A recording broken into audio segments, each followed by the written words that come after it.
साथियों नमस्कार। साथियों, आनंद से रहें और प्रकृति के साथ सुरक्षित रहें और गिलोय का वरदान प्राप्त करें।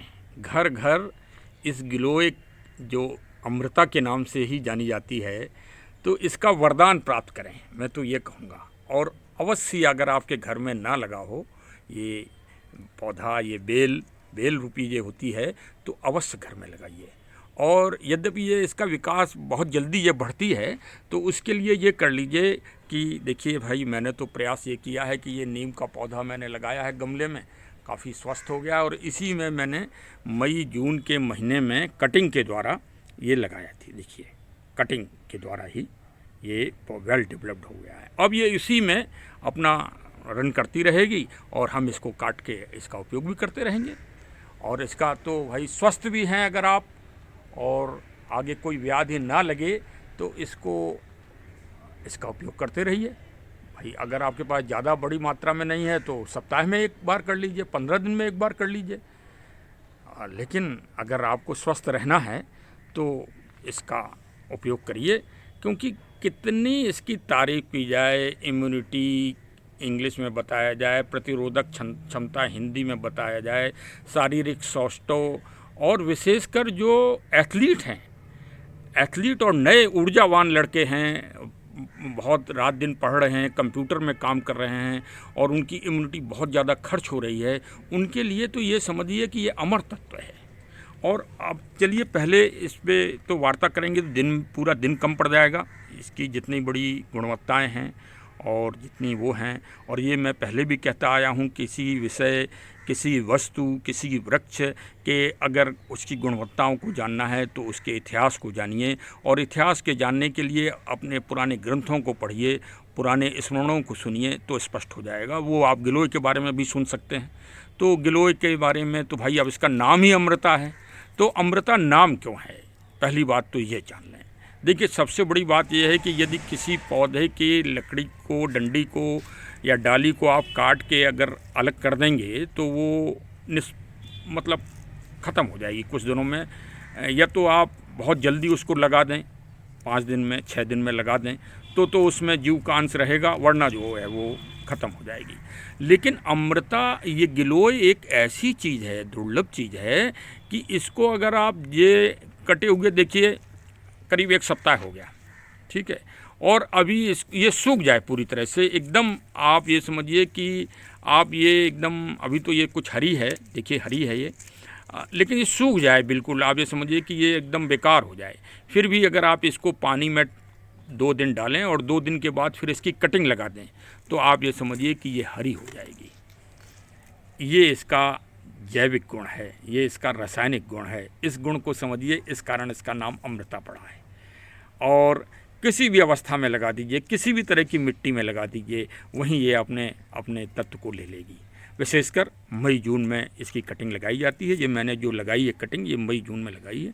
देखिए लग गई है और काफ़ी चढ़ गई है, देखिए नीम के पौधे पे चढ़ गई है।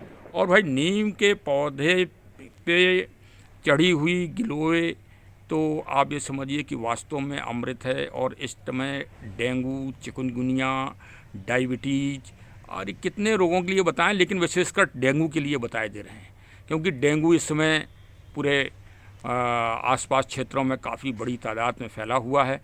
और भाई, डेंगू वाले जो पेशेंट हैं वो इसका उपयोग ज़रूर करें।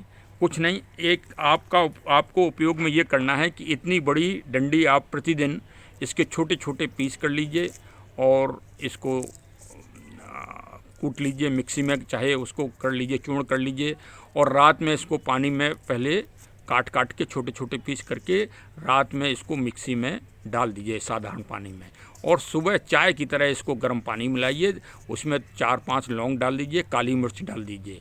ये डेंगू के लिए बता रहे हैं, अन्य चीज़ों के लिए फिर बाद में बताएंगे। डेंगू के लिए दालचीनी डाल दीजिए और इसका नित्य सेवन करिए। अगर आप डेंगू से ठीक हो गए हैं तो भी इसका सेवन करिए, तो आपकी इम्यूनिटी बढ़ जाएगी, प्रतिरोधक क्षमता बढ़ जाएगी। और एक और 2 चीज़ों के लिए बता रहे हैं, एक टाइफाइड के लिए भी यही उपयोग करना है। और अगर आपको सर्दियों में सर्दी बहुत लगती है और मतलब आप परेशान हो जाते हैं स्वेटर पहनते पहनते, रजाई ओढ़ते ओढ़ते, और आजकल जो है भाई रूम वार्मर चलाते चलाते। तो भैया हमारा निवेदन ये है कि आप आज से ही, अब सर्दियाँ चालू हो रही हैं और आज से ही इसका सेवन चालू कर दें। देखिए आपको आवश्यकता नहीं पड़ेगी, एक गर्म शर्ट और एक स्वेटर से आपका काम चल जाएगा। सर्दी आपसे कोसों दूर हो जाएगी। इसलिए हमने बहुत दिनों से बनाना चाह रहे थे, लेकिन मैंने कहा जब लोहा गर्म हो तभी बनाओ, क्योंकि अब जो है इस समय बिल्कुल इसका सीज़न आ गया है सेवन करने का, क्योंकि इसकी जो तासीर होती है वो गर्म होती है और आप सर्दियों में उपयोग करें। अच्छा, अब दूसरी चीज़ बनाना इसलिए आवश्यक और पड़ गया कि ये देखिए जलवायु परिवर्तन का असर, जलवायु परिवर्तन का असर सबसे ज़्यादा प्रकृति के ऊपर पड़ता है। जब प्रकृति के ऊपर पड़ता है तो हम मनुष्यों के ऊपर भी पड़ता है।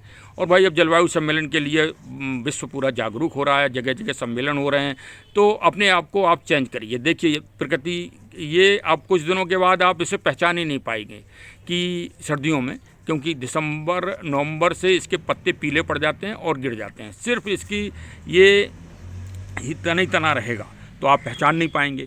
तो भाई अभी ये 10-15 दिन का आपके पास समय है, जहाँ भी गांव में, खेत में, खलिहान में और पार्कों में जहाँ भी ये मिल जाए वहाँ इसकी तोड़ तोड़ के जो है कटिंग बना बना के इस तरह से अपने पास रख लीजिए और सूख जाने दीजिए इसको। लेकिन इसके तत्व इसके समाप्त नहीं होते हैं, इसके तत्व वैसे ही उसमें सुरक्षित रहते हैं। अब उन सारे तत्वों के बारे में भी मैं डिटेल बताऊंगा, लेकिन आज फ़िलहाल इसको लगाएं कैसे ये जानकारी कर लीजिए। तो इसकी कटिंग भी काट लीजिए और अपने घर में ना लगा हो तो घर में लगा लीजिए भाई, और प्रकृति का संरक्षण करिए। देखिए रक्षा से ही रक्षा होगी। जब आप प्रकृति, पेड़ पौधे, जड़ी बूटियों की आप रक्षा करेंगे तो फिर प्रकृति आपकी भी रक्षा करेगी। अब देखिए इसको लगाने का थोड़ा सा फार्मूला ये है कि इसका सीधा और उल्टे का ध्यान रखिए। देखिए मैंने ये कटिंग काटी है तो यहाँ नीचे की जड़ की तरफ इसको मैंने चिन्हित कर दिया था। अब जो है इसको किसी भी तरह की मिट्टी में लगा दीजिए। लीजिए आपके सामने ही छोटे से गमले में इसको मैं लगाए दे रहा हूँ और फिर इसका आपको मैं अपडेट भी दूँगा कि वास्तव में ये लग गई कि नहीं लग गई। वैसे भाई लगाया तो मई जून में ही जाता है, लेकिन चलिए इस सीज़न में अब आ गई है तो हम इसको फेंक थोड़ी देंगे, अमृत है भाई ये तो। और ये लीजिए साहब आपके सामने ही मैंने लगा दिया है इसको। इस तरह आप लोग भी अपने घर में लगाइए और साधारण मिट्टी में लगा दीजिए। बस थोड़ा सा ये है कि जब कटिंग लगाइए तो उस मिट्टी में रेत जरूर डाल दीजिए।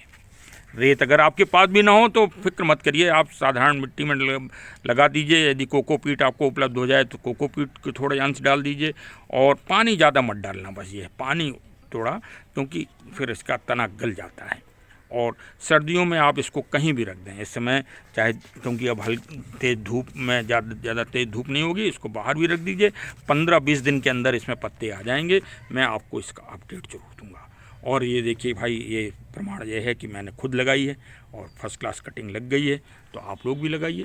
और इस तरह नहीं हो तो मास स्टिक ले लें या कोई डंडा ले लें। इस तरह से मैंने ये देखिए एक रॉड था मेरे पास, मैंने उसका उपयोग किया है और इसी में मैंने चढ़ा दिया है इसको भाई। लेकिन हम ये कहेंगे कि आप डायबिटीज़ हैं, आपकी किडनी में कमी आ गई है, आपको पीलिया हो गया है, आपको स्किन डिसीज हो गई है, आपको गठिया, कहीं आप दुनिया में इलाज कराए हैं और दर्द से राहत नहीं मिल रही है, और आप जो है एक्जिमा आपको हो गया है, तो इन सब में इसका कितने रोग बताएं आपको।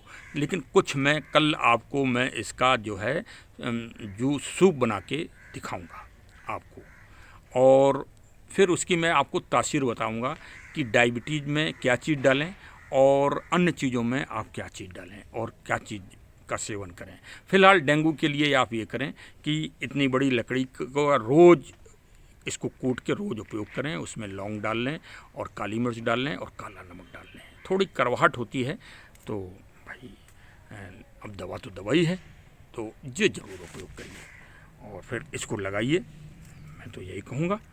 और हमारे चैनल से जुड़े रहिए और प्रकृति से जुड़े रहिए और इसी तरह आनंद पाते रहिए।